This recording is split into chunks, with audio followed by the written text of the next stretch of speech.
Hello everybody, Interi back again with another video. It has been a long time ago, guys.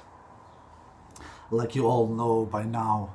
I don't know when I did the last video last time. It is a couple of months. I've been sick, guys. I've been very sick. I don't know. I am special. I think that I have had this kind of virus. I've been in really bad times. And I'm still not 100% healthy, to be quite honest. I'm 90% healthy, but I'm very happy that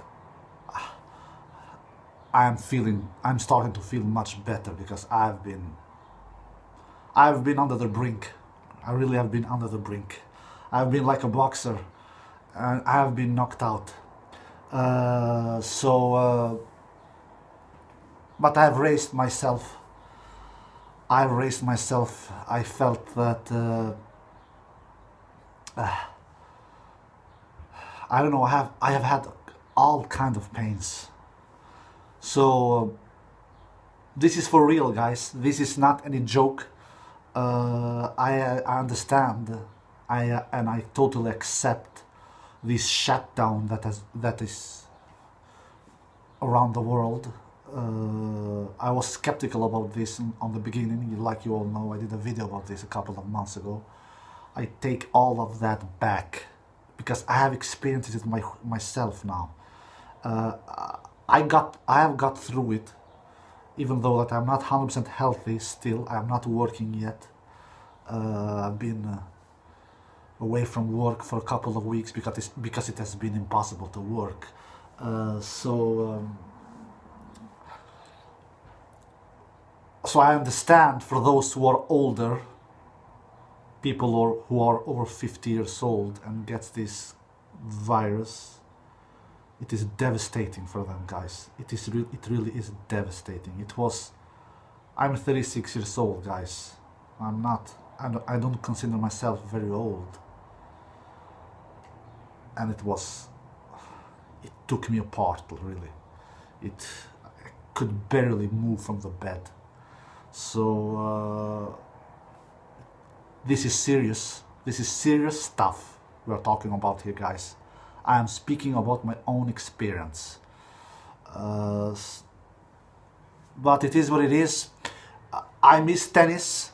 I love tennis. Tennis is my big passion. I am watching some old matches in Eurosport here in Europe, here in Sweden, that they are showing. I've seen like some Djokovic matches, some Federer matches, some Rafael Nadal matches. Man, when I see Rafael Nadal's old matches, oh man, Rafael Nadal. I've been accused that I am a Rafael Nadal fan. Why I speak so good about him. And I've been accused many times. Why do you not, Interi, just confess and say that you are a Rafael Nadal fan?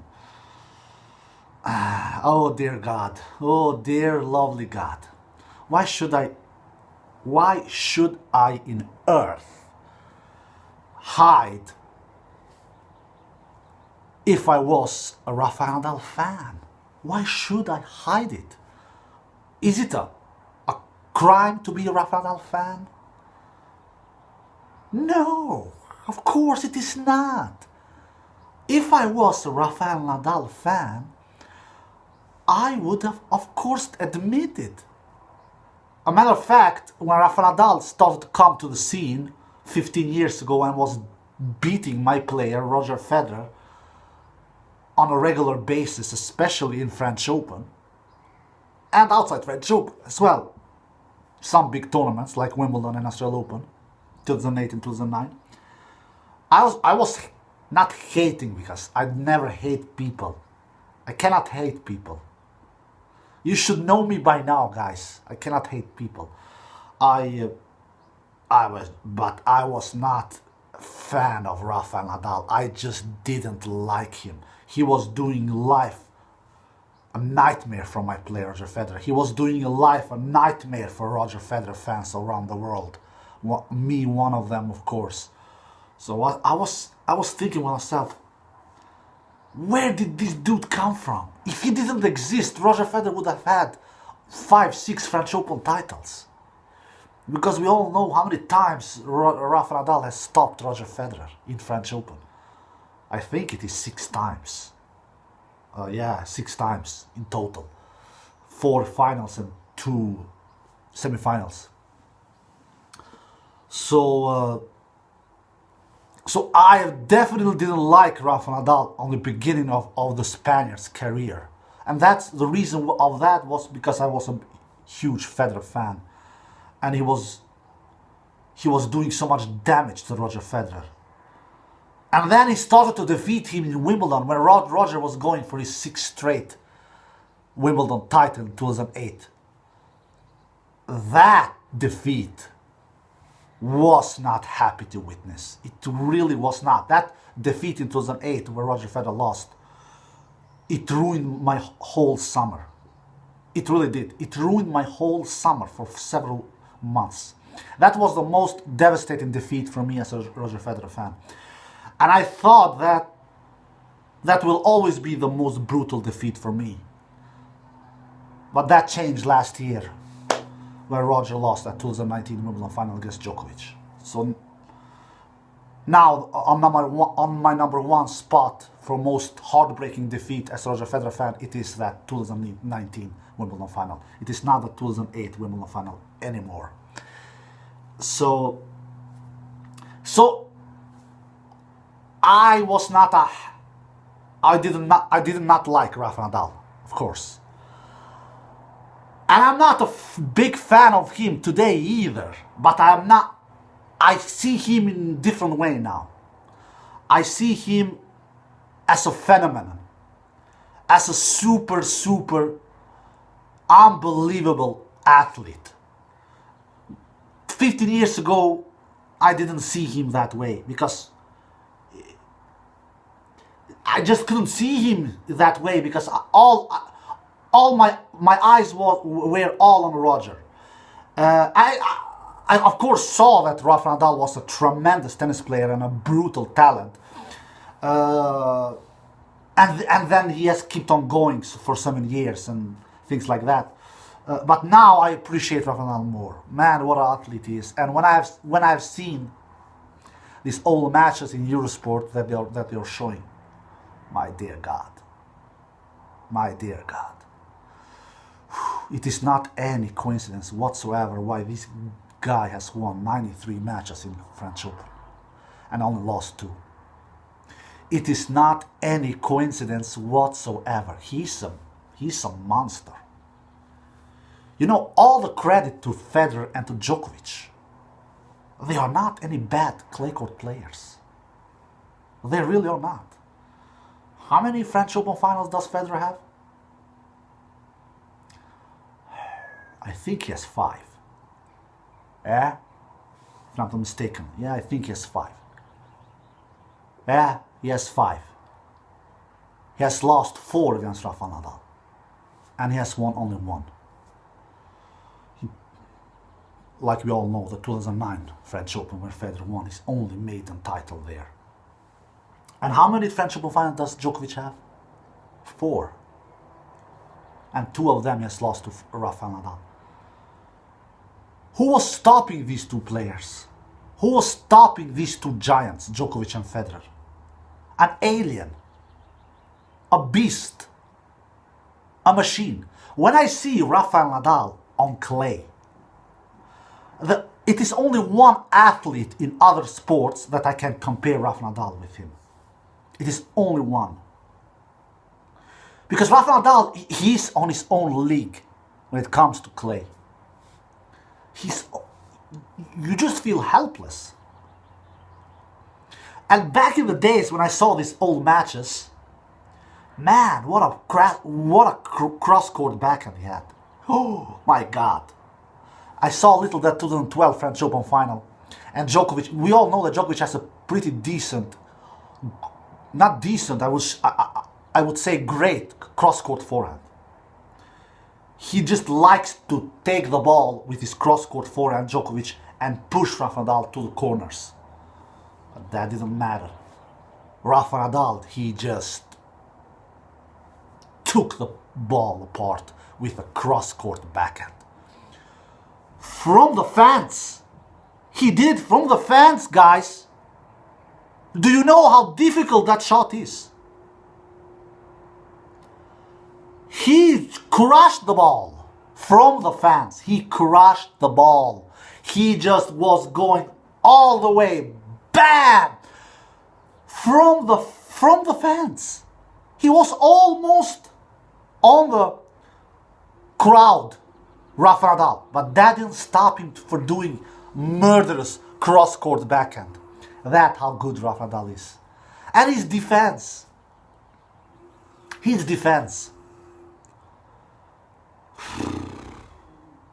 You can hit it flat as opponent. You can hit it cross-court. You can hit it with spin. You can hit it. You can try to do everything. The guy has answer to everything. He's not any regular player, Rafa Nadal. Like I said, because I'm coming out on the topic, the only other athlete I can compare Rafa Nadal with, when it comes to Rafa Nadal on clay, it is Michael Phelps in swimming. We all know that Michael Phelps, he was a giant. I don't know how many golden medals Michael Phelps have, but I think over 20, because I'm not crazy into swimming. But I know that Michael Phelps, he was Rafael Nadal on swimming, what Rafael Nadal is in tennis on clay. Against Rafael Nadal, it is not that you will beat him. No, forget that. It is that how many points you will win, not how many sets. And forget the match. And then when I see Rafa Nadal play tennis on clay, especially in French Open in Paris, I saw the 2011 French Open final today, where Federer did decent match, especially the first two sets, and the third set, which Federer won. Federer, he did a good match in that 2011 French Open final. I'm not saying that Federer was bad by any means, but Federer is like this in that match. I saw the match today. Federer is like this in that match, 2011 French Open.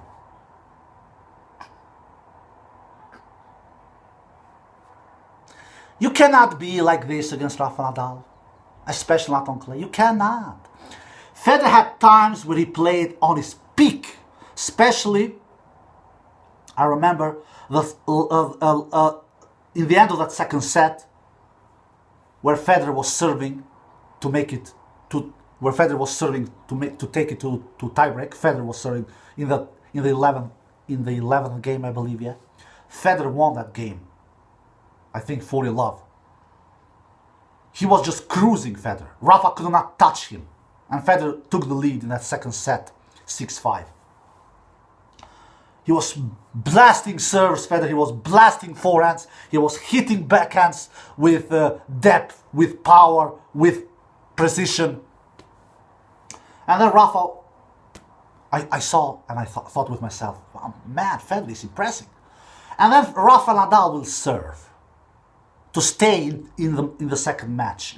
Rafa Nadal is serving in the 12th game. What happened? Yeah, I can tell you what happened if you guys don't remember it. Federer just gives the game away. He just completely gives the game away with bad returns, bad backhands, and bad forehands as well. You cannot give a game away against Rafa Nadal. You have to make him win it. You cannot do. Why? Because Federer is not consistent. And then in the breaker, in the second set, I think Rafa won the breaker 7-3, something like that. Federer did a lot of errors in the breaker, many unforced errors, many bad returns, many bad backhands. You cannot defeat the greatest clay court player of all time by being like this. You have to be here all the time. Here, all the time. A la Robin Söderling 2009. A la Novak Djokovic 2015. You think that Rafa Nadal did bad matches against Robin Söderling 2009 and 2015? Djokovic? You think that Rafa did bad matches? Rafa does never do bad clay court matches, especially not in French Open. He never do it. He can play less good, yeah, but bad, never. Never. He will always put in a fight. He will always make enough balls. He will always make you suffer. He will always make less than 30 unforced errors. He will never be Federer and play like this. Rafa Nadal, he sends you the answer. I will be here. I will be here all the time. I maybe will go down for 1 or 2 or maximum 5 minutes here. But forget that I will go down for 30 minutes or 1 hour. Forget it. I don't operate like that. Federer, he plays superb tennis for 10 minutes, then he goes down for 10 other minutes. That's why Federer has never been a match for Rafa Nadal in French Open. 6 times they've faced each other, 6 defeats for Federer. All of those 6 times, Federer has not even taken Rafa Nadal to a 5th set. Djokovic has given Rafa Nadal more troubles. Why? Because Djokovic is more consistent than Roger Federer. He stays more toe-to-toe with Rafa Nadal more. That's why he has defeated him once. That's why he has taken him, Rafa Nadal, once to a 5th set in 2013 French Open. And Federer has never done it. Why? Because Federer is like this. And I saw the proof today when I saw that 2011 French Open final. Federer did a good match. He tried it. He went for his shots. He was aggressive. He tried to take the Rafa's serve early, because we all know that Rafa has a normal topspin and the ball bounces very high, and Federer tried to take it early, but he was missing too much. Over 50 unforced errors I think he did in the match in total, Roger Federer. And Rafa Nadal, I don't know how many, between 20 and 30 unforced errors Rafa Nadal did. Between 20 and 30, I don't remember exactly the number. Rafa Nadal, he sends you the questions. I will be here for 5, 6, 7, 8, even 10 hours if it is required. Will you be here with me? Will you stay here with me? And Federer has never answered those questions.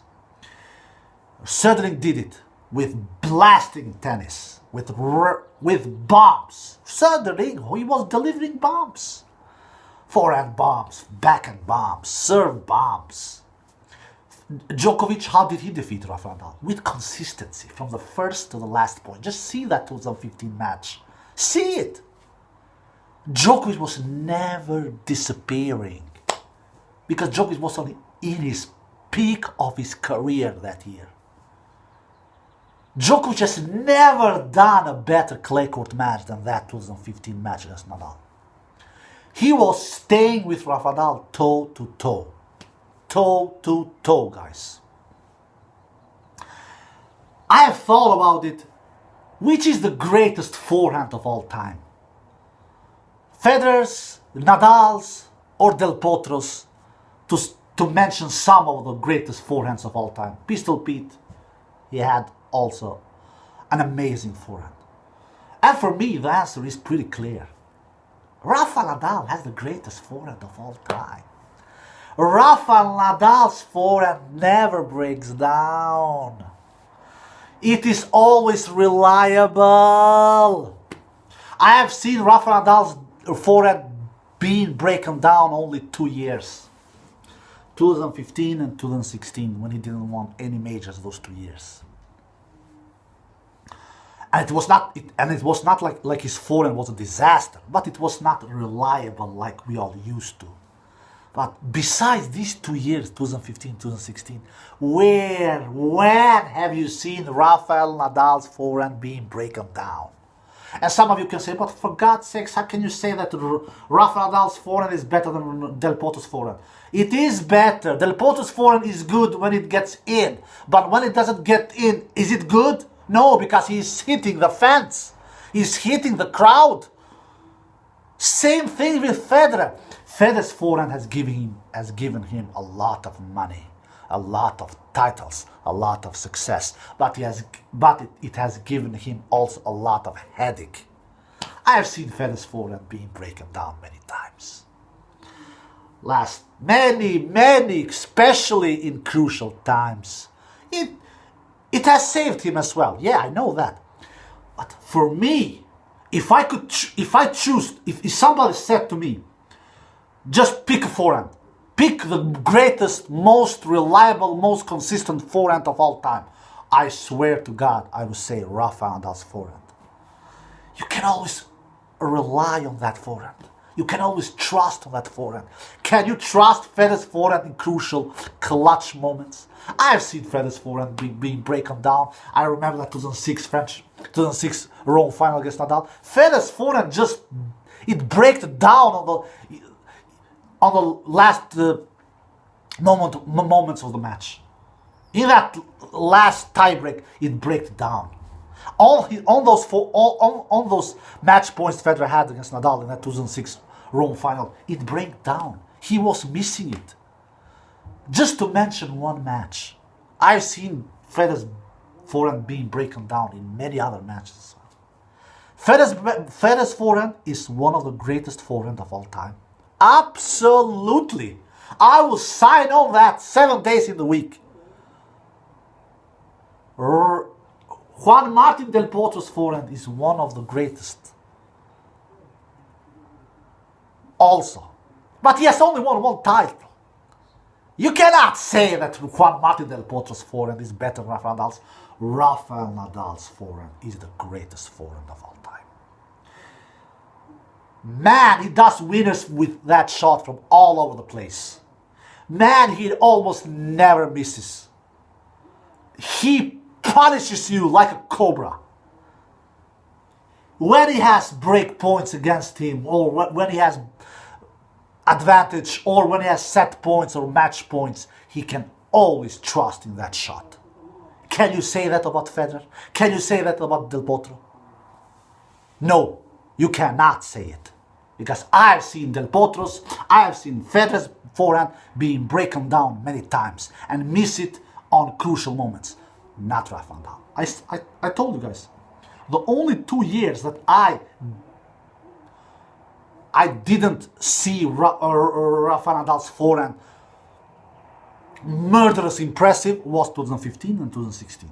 That was the only 2 years where he didn't win any major those 2 years. But all other years, Rafa Nadal could always rely on his forehand. Always. Especially on clay, especially in French Open. I've seen Rafa Nadal now in French Open old matches.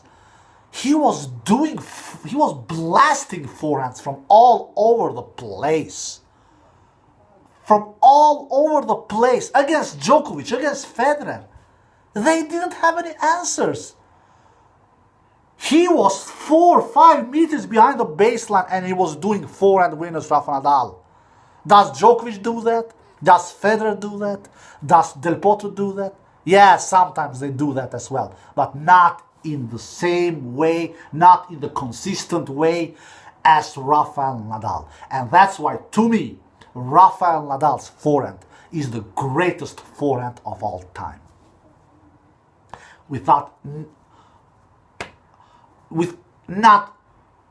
I would say that answer whoever asks me. This is my opinion.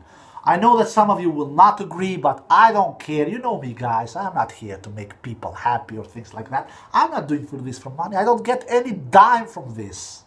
I am just here to give honest, truthful opinions. Just look at the matches, for God's sakes. You who know tennis, because you who follow my channel, you know tennis, you follow tennis, you love tennis, exactly like me.